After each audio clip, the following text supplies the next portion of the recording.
To address the language barrier, Hong Kong Christian Service says NGOs should recruit more ethnic minority staff. The government and mainstream service providers should also provide information with multiple languages, with more accessible features such as audio translation online.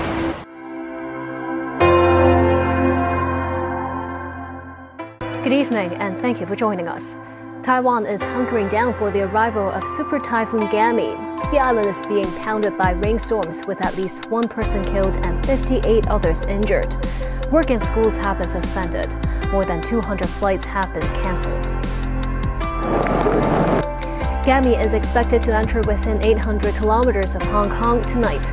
The observatory says it may issue the standby signal number 1 and the strong monsoon signal. Timothy Lee tells us more. In the Philippines, the Metro Manila Council has declared a state of calamity because of flooding in the capital region brought about by Gami. A passenger plane crashed while taking off from the Nepalese capital's international airport today. The incident left 18 people dead and a pilot injured, the lone survivor aboard the aircraft. Danny Zhou has the story. U.S. Vice President Kamala Harris held her first campaign rally since taking over the Democratic ticket from Joe Biden.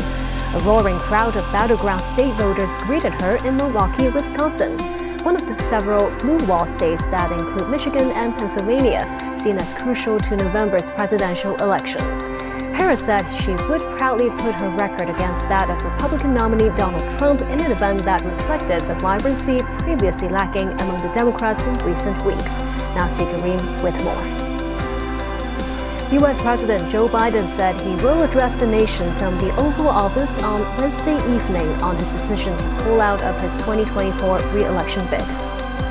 Also in the U.S., Secret Service Director Kimberly Cheadle has resigned. This comes amid growing calls on her to step down after security failures surrounding the assassination attempt on presidential candidate Donald Trump earlier this month.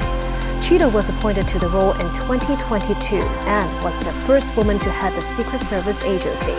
This report from NBC. And still ahead. Welcome back. Israel Prime Minister Benjamin Netanyahu will speak before the U.S. Congress Wednesday in hopes of bolstering support for his country's fight against Hamas and other adversaries. The Biden administration is urging Netanyahu to close the deal and end the 9-month war in Gaza. As the war in Gaza rages on, Palestinian residents in the eastern neighborhoods of Khan Yunis in the southern Gaza Strip fled their homes as Israeli tanks advanced into the area. Tracy Furness has more. Police have arrested 4 teenagers after authorities found suspicious chemicals that could be used to make explosives and cyanide near the Kuntong branch of the Institute of Vocational Education, or IVY. One of the teenagers was suspected to have triad links. The police received reports from IVY staff. It's day 91 of the national security trial of Nix Digital founder Jimmy Lai. The defendant's lawyer said today while Lai sought foreign sanctions before the national security law came into force, Lai did not do so after the law took effect. The trial resumed at the West. Hong Kong's ethnic minority elderly population has jumped by 160% over the past decade. But a recent survey found most of them did not use key services the community provides for the elderly. To address the language barrier, Hong Kong Christian Service says NGOs should recruit more ethnic minority staff.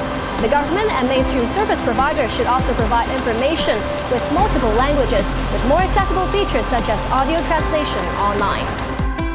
The top U.S. visual effects company that helped create movies such as The Titanic and The Avengers announced that it will set up an international research and development center at Hong Kong's Science Park. Secretary for Innovation, Technology and Industry Sun Dong was at the launch ceremony and interacted with some of Digital Domain's creations. Helen Chen reports.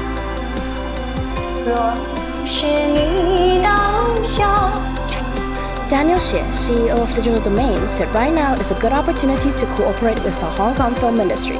As the world is getting tired of sequels, Hong Kong has a rich, innovative talent pool to tap into.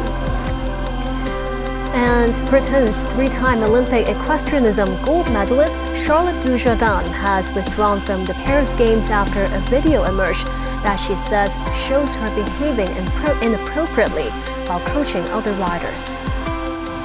And that's the news. Thank you for watching.